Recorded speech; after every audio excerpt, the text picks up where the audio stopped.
Well, some strange things going on in Pennsylvania schools, and here's one of them. In Willowbrook, Pennsylvania, a school board member refuses to vote for a cis white male for president, claiming it sends the wrong message to our community. Melanie, I'm not sure what that message is. I don't know what the message is either. I really do not understand this mindset. And again, I will say, as I say repeatedly in these situations, you are not helping folks that look like me by saying we're not going to hire, promote, elect the best candidate if they're white because it sends the wrong message. So we're going to reach out to a black person or a person of color that's not as qualified. You're not helping. Or we're going to couch our appointment by saying we're definitely looking for a black person. It takes away from people of color. It doesn't add or help. Yeah, and Ford, I just remember a time when people were so separated that we tried to break down those walls of difference and bring people together, right? So that we're more alike than we are different. But now every effort goes toward showing how we're different and focusing on that.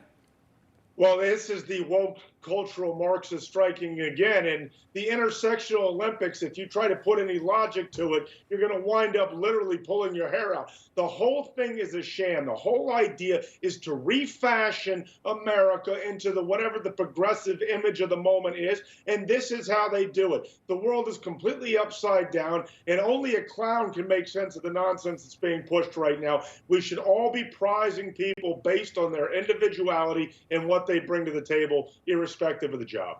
Yeah, so true. Now, here's another story in Pennsylvania. Students at another school went on a field trip to see the play Alice in Wonderland, but hidden from parents was the fact that it featured a twerking drag queen who identifies as a, quote, gender-full glamour monster performing for the students. You're an educator. Melanie, your thoughts? Sorry, I had to close my mouth. I know.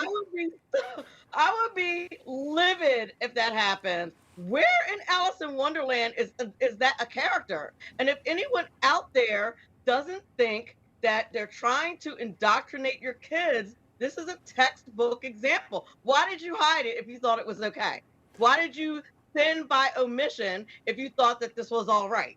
It's not okay, and they need to cut it out.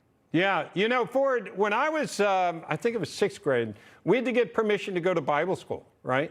We had to walk down the street to a church and on Fridays, and we did that. So we had to get that permission. But you don't have to get permission to go see a drag show. Well, Melanie's absolutely right. This is about indoctrination, but it's also, let's be honest, about what's age appropriate. I think back to 6th grade, I didn't know my right hand from my left hand, let alone the idea that there's a drag queen in Alice in Wonderland. Look, this is what has got to stop. We've got to stop pushing this intersectional nonsense on people, at least until high school. And frankly, I'd argue the brain doesn't even form till you're 25, and it should probably be staying out of that as well. Well, I'm impressed you know the term intersectional. I still don't even know what that means, Melanie.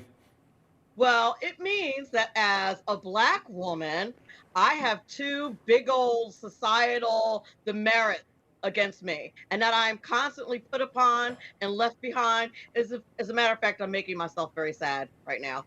Yes, I know.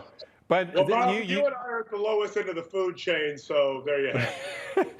You can always pick on the white guy now, right?